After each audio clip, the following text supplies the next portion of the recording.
ఆచి చికెన్ మసాలా. కోకాపేటలోని విశాఖ శారదా పీఠానికి మాజీ మంత్రి హరీష్ రావు వెళ్లారు. రాజశ్యామల అమ్మవారి ఆలయాన్ని ఖాళీ చేయించేందుకు సర్కార్ ప్రయత్నిస్తుందని మండిపడ్డారు.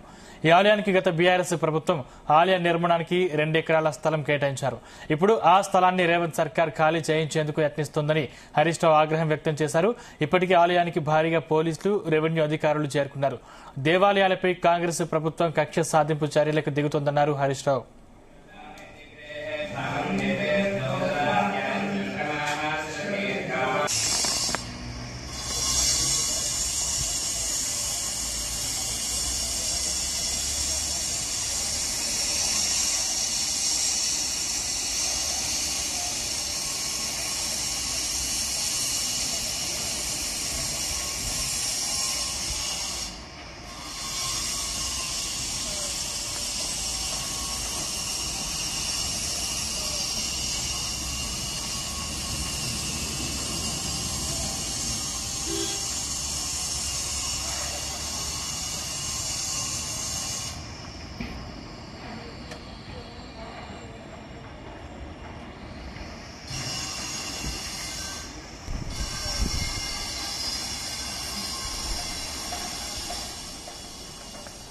ఇక కోకాపేటలోని విశాఖ శారదా పీఠానికి మాజీ మంత్రి హరీష్ రావు వెళ్లారు.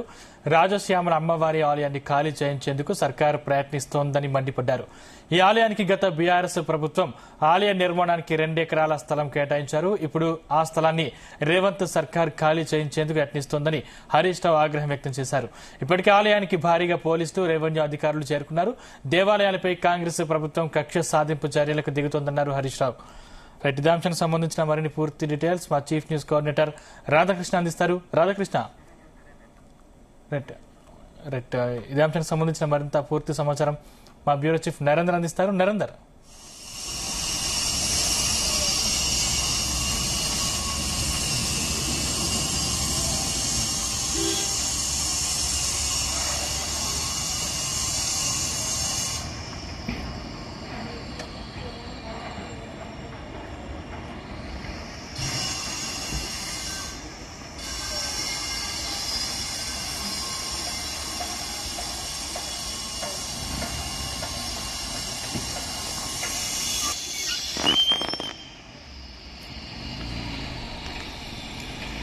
రైట్ ఇక ఇదే అంశానికి సంబంధించిన మరింత పూర్తి సమాచారం మా బ్యూరో చీఫ్ నరేందర్ అందిస్తారు. నరేందర్, రైట్ సందీప్, ఏదైతే కోకాపేటలో ఉన్నటువంటి రాజశ్యామలకు సంబంధించినటువంటి దేవాలయానికి సంబంధించినటువంటి భూములకు సంబంధించి ఇష్యూ నడుస్తుంది. దీనికి సంబంధించి అర్ధరాత్రి పూట మొత్తం కూడా కూల్చేసే ప్రయత్నం చేస్తున్నారు. అక్కడ ఉన్నటువంటి అన్యాక్రాంతం చేసేటువంటి ప్రయత్నం జరుగుతుందని కూడా హరీష్ రావు పెద్ద ఎత్తున ఆరోపణ చేసినటువంటి పరిస్థితి పూట అక్కడికి వెళ్లి పూజలు కూడా నిర్వహించారు. అక్కడ కాసేపు అక్కడ మొత్తం పరిస్థితిని కూడా తెలుసుకునేటువంటి ప్రయత్నం చేశారు.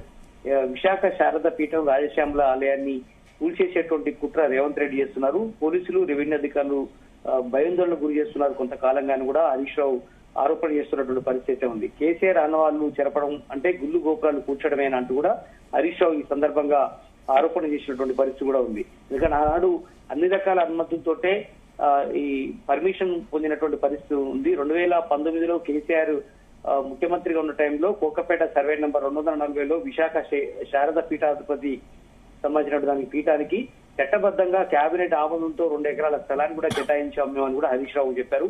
పీఠ నిర్వాహకులు ఆనాడు 1,05,00,000 చెల్లించి రిజిస్ట్రేషన్ కూడా చేసుకున్నారన్న విషయాన్ని కూడా గుర్తు చేశారు. అంతేకాకుండా హెచ్ఎండిఏ కూడా 23 లక్షలు చెల్లించి విద్యుత్ అదే ఇతర అనుమతులు కూడా తీసుకున్నారని కూడా చెప్పారు.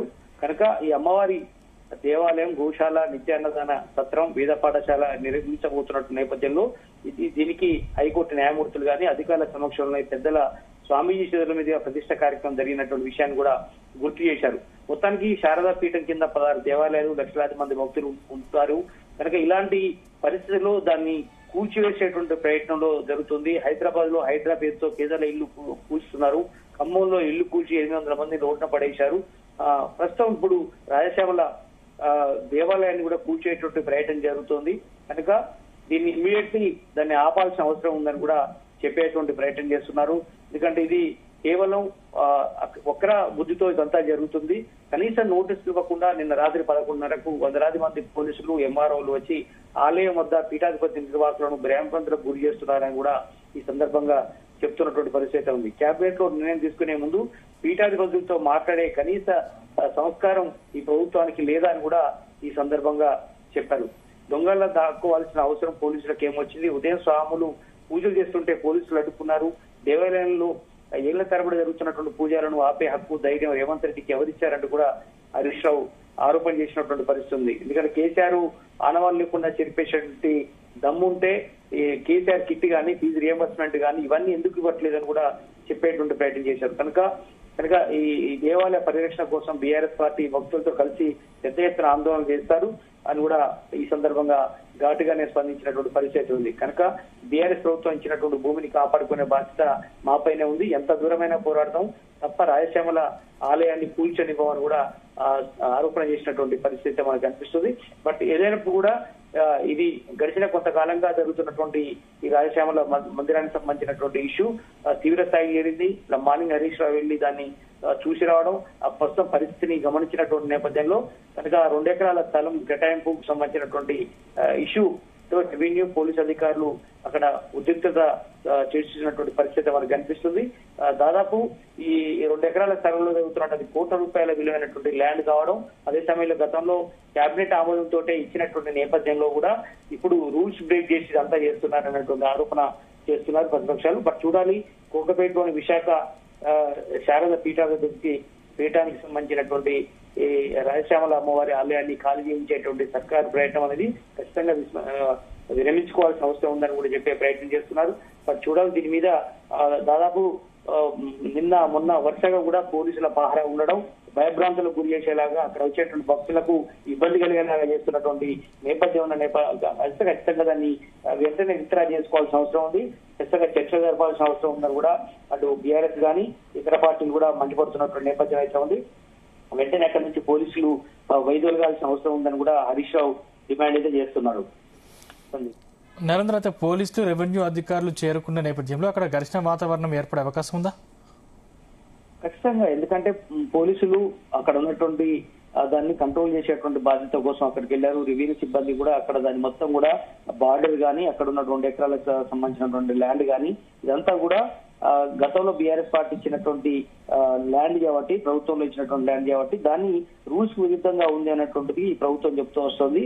బట్ చూడాలి, దీనికి సంబంధించినటువంటిది మరి పోలీసులు రెవెన్యూ సిబ్బంది అయితే దూకుడుగా వ్యవహరిస్తున్నారు. ఆలయం పరిసర ప్రాంతాల్లో వందలాది మంది పోలీసులు అయితే ఉన్నారు. ఎప్పుడు ఎలాంటి పరిస్థితి ఎదురవుతుందా అన్నటువంటి దాని మీద అక్కడ పూజారులు కావచ్చు, అక్కడ ఉన్నటువంటి స్థానికులు కావచ్చు, ఒక ఉద్రిక్తమైనటువంటి వాతావరణం అయితే నెలకొంటుంది. బట్ చూడాలి, ఈ రోజు సాయంత్రం వరకు ఒక క్లారిటీ ప్రభుత్వం ఏమైనా ఇస్తుందా చూడాల్సిన అవసరం ఉంది. శ్రీధర్ బాబు దీని మీద కొంత సూక్ష్మ స్థాయిలో దాన్ని పరిశీలిస్తున్నటువంటి నేపథ్యం ఉంది. అదేవిధంగా పొంగులేటి శ్రీనివాస్ రెడ్డి రెవెన్యూ శాఖ మంత్రిగా ఉన్నారు కాబట్టి దీని మీద ఒక క్లారిటీ ఇచ్చేటువంటి ప్రయత్నం అయితే జరుగుతోంది. Right, thank you Narender.